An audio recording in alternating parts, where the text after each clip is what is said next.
Capstone Projects. I think DRE, I think backing up, what we're seeing a lot in just learning in general are these ideas of centered learning, activity-based time together in the classroom. We do our reading outside and we come together and we do something that demonstrates knowledge transfer, demonstrates that we can apply something we've learned.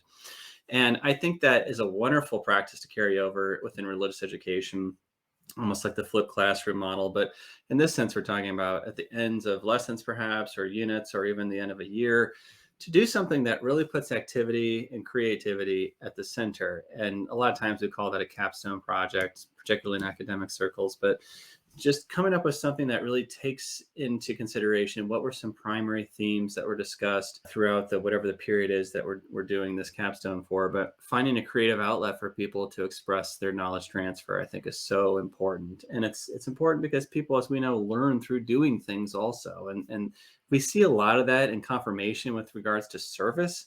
And that's a wonderful thing. It's a wonderful way to demonstrate, our desire to be a servant to our neighbor, etc. Our desire to love our neighbor, because as Jesus says, that's how they will know you are my disciples. But there are other things that we could use capstones or these sort of creative projects for.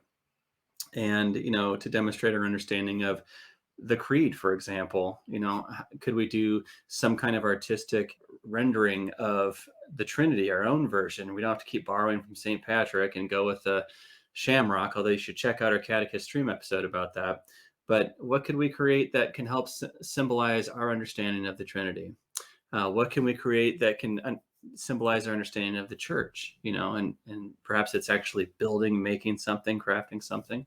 Perhaps it's more along the lines of poetry or some other artistic medium, but something that captures people's creativity. And of course, it's going to be a push and pull with some people. Some people really love that maybe they're more right. I think it's right-brained, right? More into that.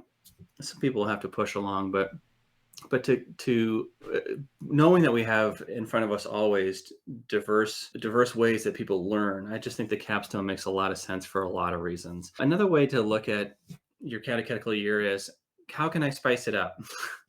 How can I create more engagement? And not just with the people in front of me, but all those other stakeholders that we mentioned earlier. We mentioned parents, we mentioned the pastor.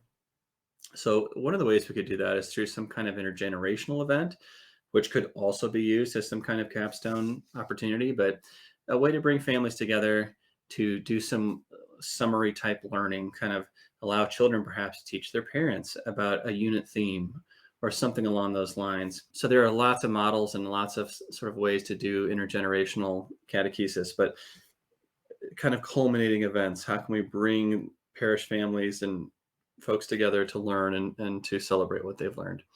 Another idea is, if we did do along the way some kind of project, we created something perhaps as a class or at a grade level, to then show that at the end of the year, show that at the end of the semester, bring parents in, we look at them, it becomes a show and tell. And then we really do celebrate something that has been created because of our kids' faith.